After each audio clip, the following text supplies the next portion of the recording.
siyempre doon na tayo sa bahay nag-design. Tapos nung nag-design tayo, siyempre kasi pag nag-tiles tayo, ito magiging mababa na po ito, itong counter nila. So modular kitchen, yung closet. Tapos may pakita kay sir. Tapos pag okay na sa kanya. Okay, so ayan. So pagkatapos nung punta tayo dun sa may Rojas. Yun pa yung mga panaka year 24, 25 yan. Siyempre yung mga design doon ngayon iba na. Okay. Let's go.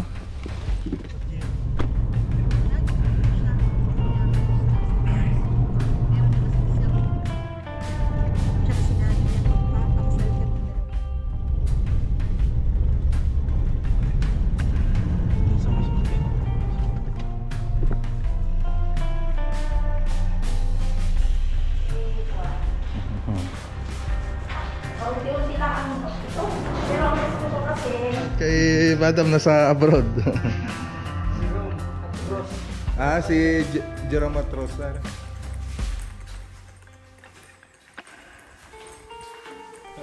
Sige po ma'am. Sige po sir. Salamat po. So tara na. Isabela. Ayan no? Natin kumain dito. Kumain natin. Ano bang magandang sausawan dito? Tingnan natin dito. Ano?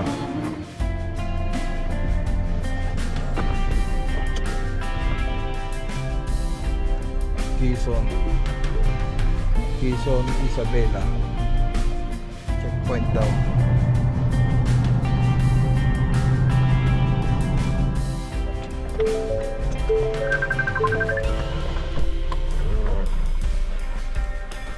Barangay Abot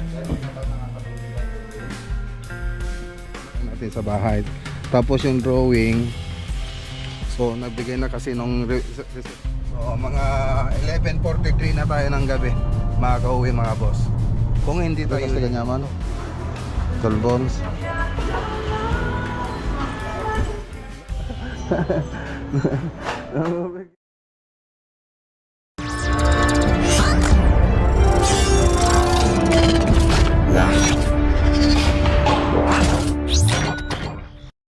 Okay, so dito sa bahay na to mga boss ay gumawa pala ako ng 3D animation nito. So siyempre bago tayo gumawa ng 3D animation niya, pumunta po tayo rito. So nagbiyahe po tayo mula Tarlac, tapos pumunta po tayo rito sa San Agustin, Isabela. Tapos drawing po natin yung area ng loob ng bahay dito sa may salas, dining, tsaka kusina.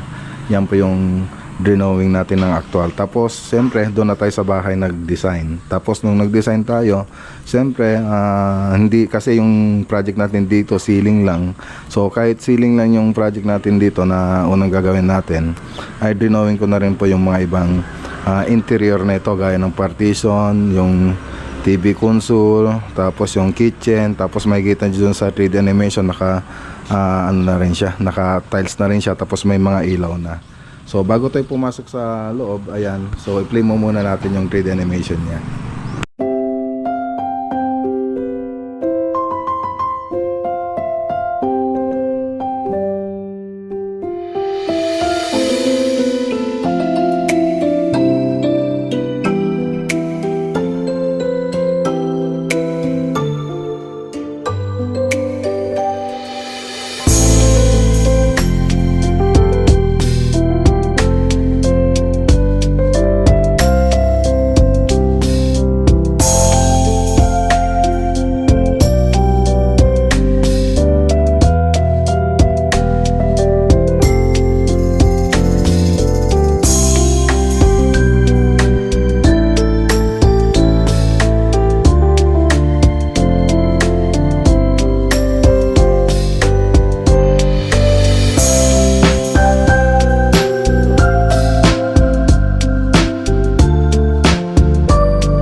Okay, so nakita nyo naman dyan sa 3D animation.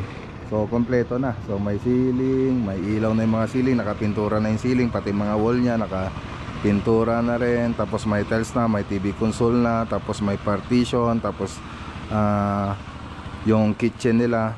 So kompleto na yung interior niya mga boss.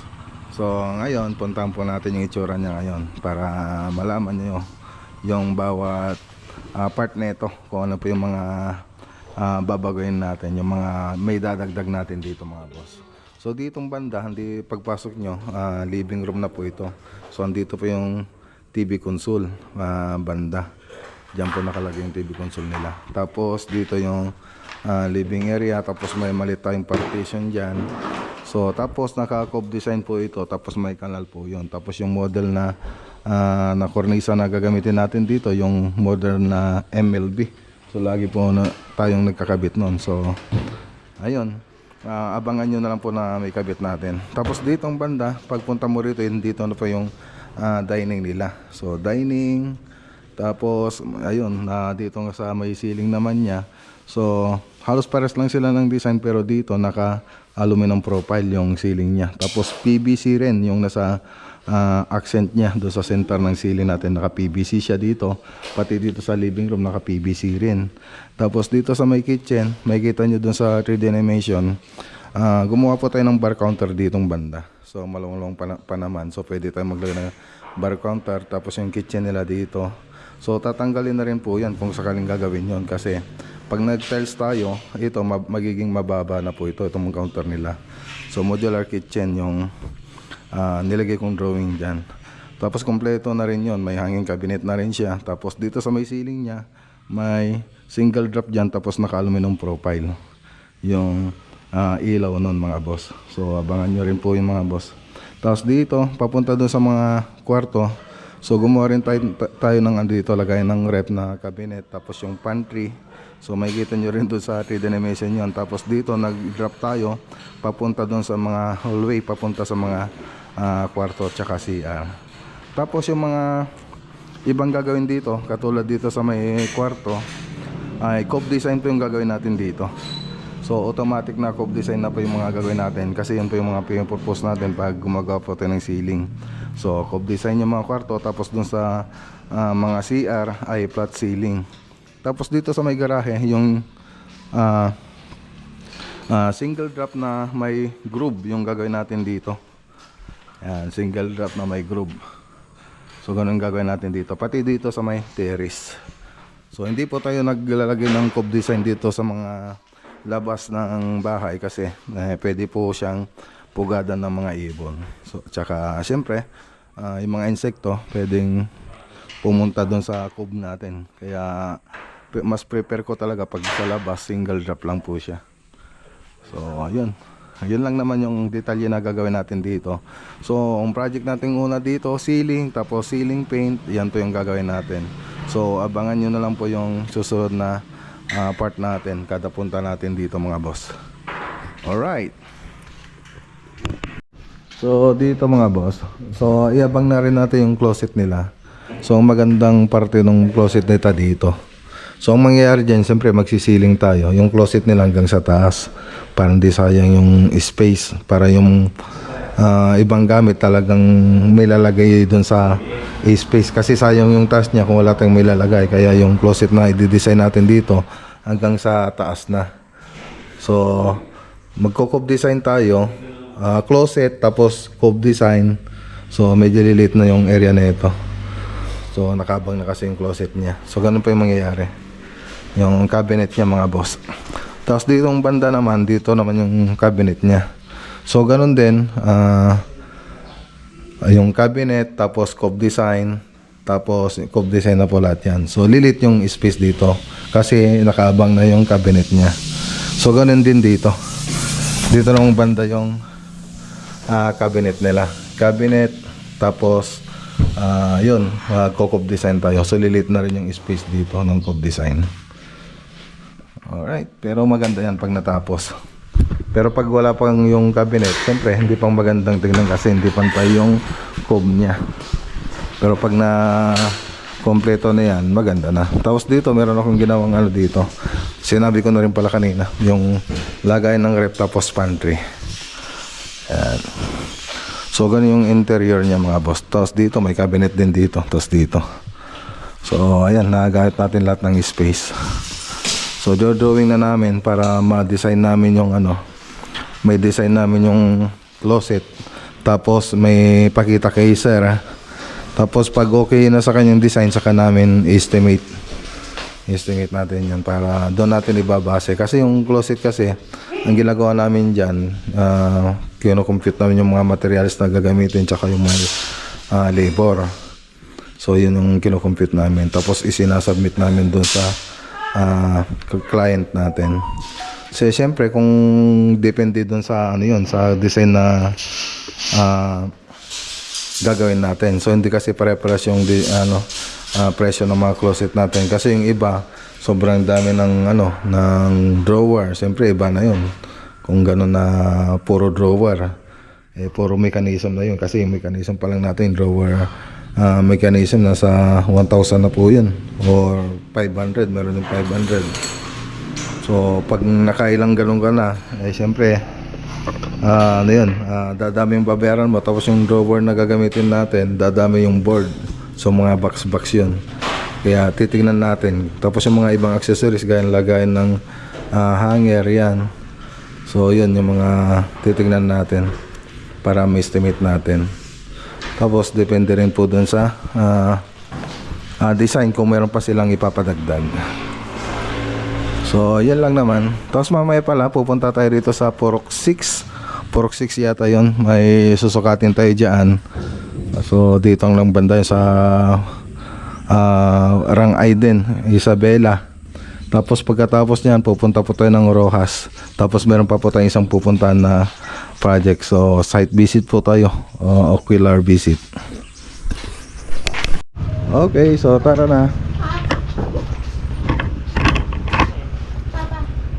Okay, so punta pa po tayo rito sa Purok 6 kay Donald Macho. So estimatein po natin ceiling na gusto niyang ipa-estimate. So ocular visit po tayo. Okay, so ayan. So pagkatapos nung punta tayo dun sa may Rojas, yun po yung mga pupuntahan natin. Sige. Yeah. Na. Okay. Tara.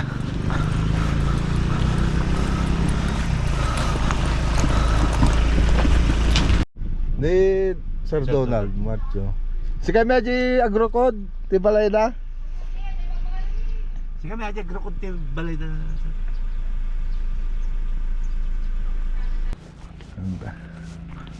Ano de buo? De? Awan. Buo na ngay kas namin.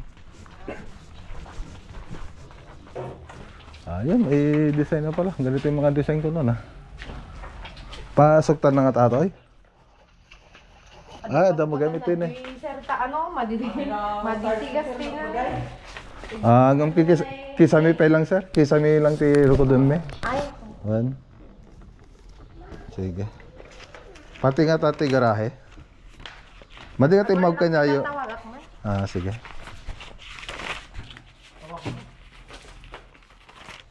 Okay, so ito yung unang pinunta natin. Ayun, maganda na yung kisame. So mga ganito yung mga design natin noon.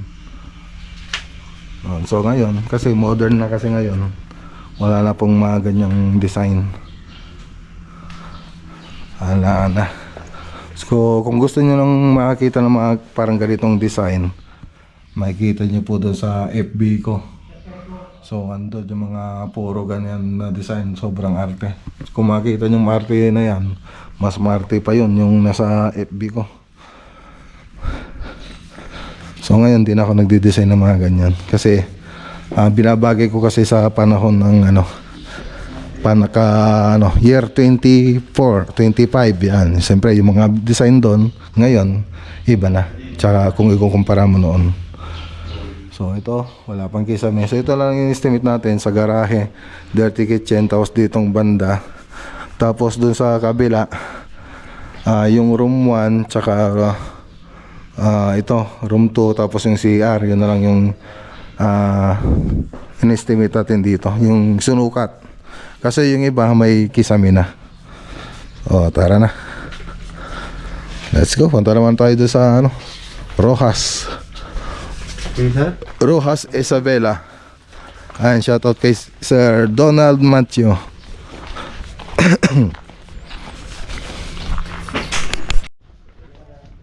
Tara. Let's go.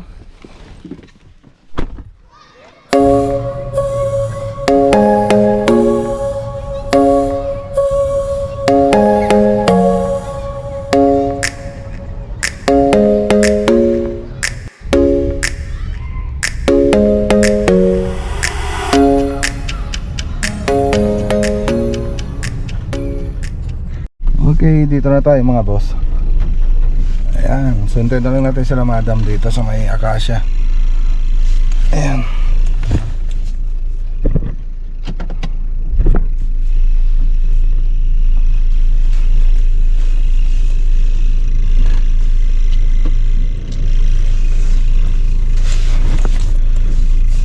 Okay.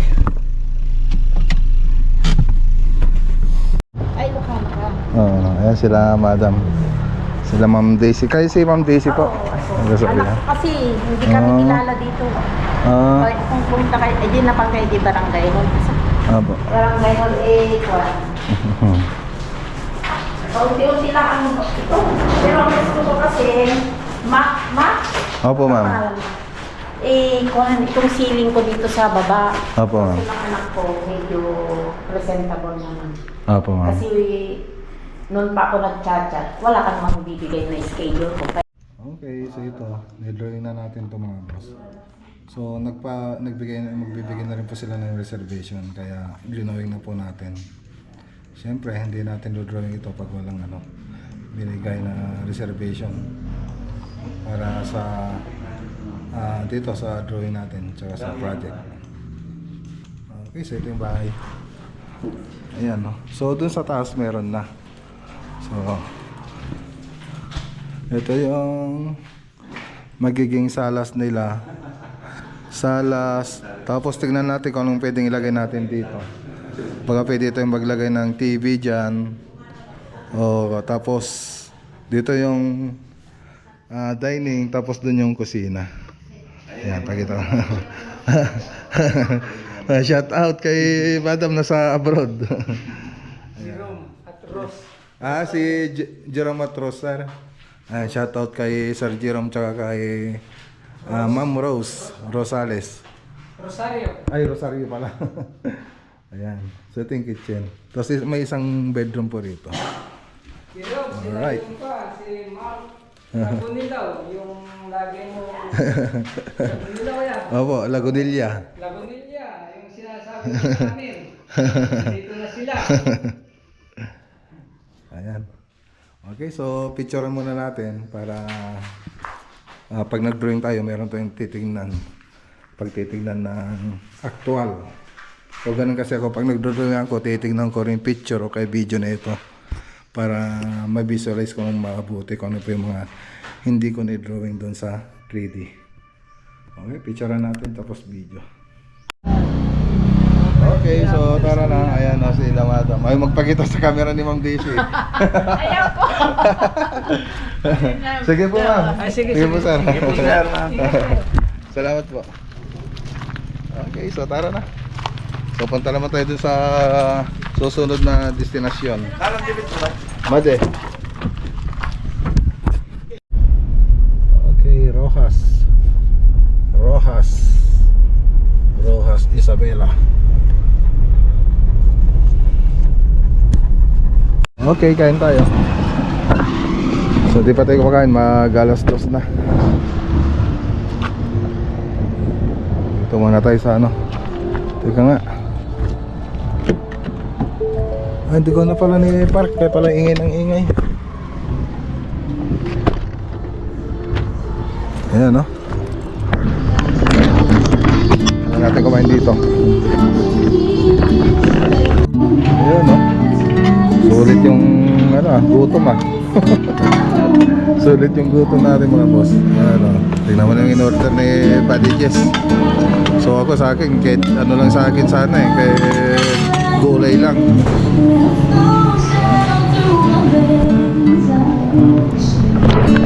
Ayan tayo.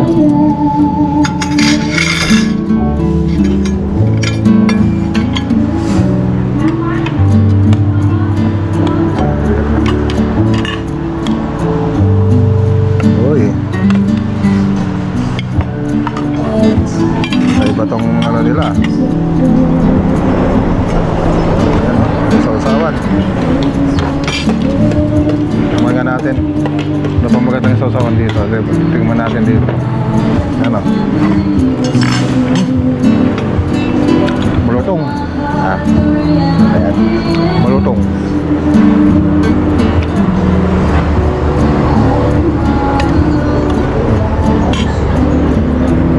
Tingnan dito. Kahit pa kaya?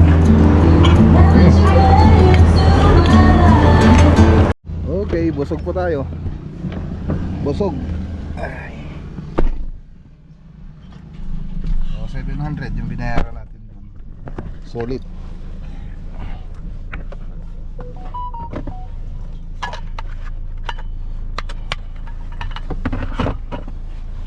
So, alas 3. Alas 3 na.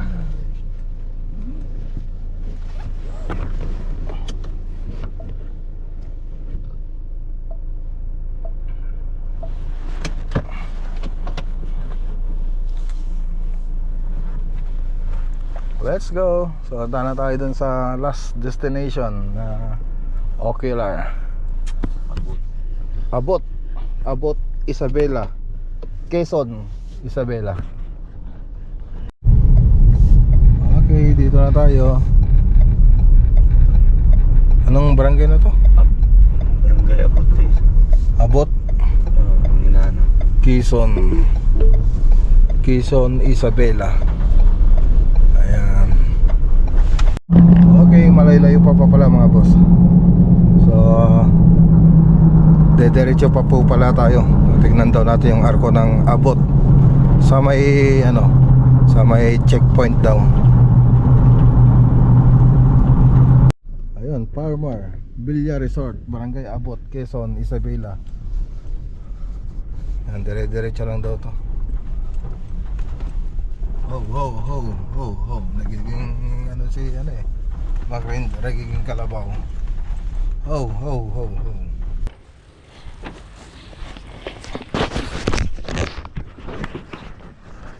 Okay, so yan, dito tayo sa taas. Ayan, room 1. Yung toilet and bath, room 2, tapos master bedroom doon, tapos dito yung family room. Ayan, ito yung master bedroom, may toilet and bath din po siya. Ayan. Okay. So, pakita ko din sa baba.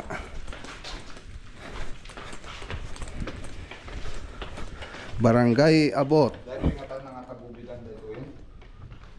Mabubidan namin nato, sir. Barangay Abot, Quezon, Isabela. So ito yung living room, tapos ito siguro yung dining, tapos kitchen. Ada ti in Rugod Katan, sir. Okay. Okay, so ayan na. Uwi na tayo, tapos na yung mission natin. Mission accomplished. So yung mga natin, sinukat natin, i-estimate na lang natin sa bahay. Tapos yung drawing, so nagbigay na kasi nung reservation po yun. Pwede ko nang drawing. Doon na rin sa bahay yun. Tara na. Uwi na tayo. So ang oras ay 4:18. So sinet ko dun sa bahay yung yung pag-uwi natin ko ilang oras. 7 hours and 24 minutes. So mga 11:43 na tayo ng gabi, makakauwi mga boss. Kung hindi tayo hihinto, kung huminto tayo, magkakape tayo, o kaya nagutom, kakain, baka umabot pa tayo ng alauna. Yun ang ano natin dyan. So ayan, uwi na tayo.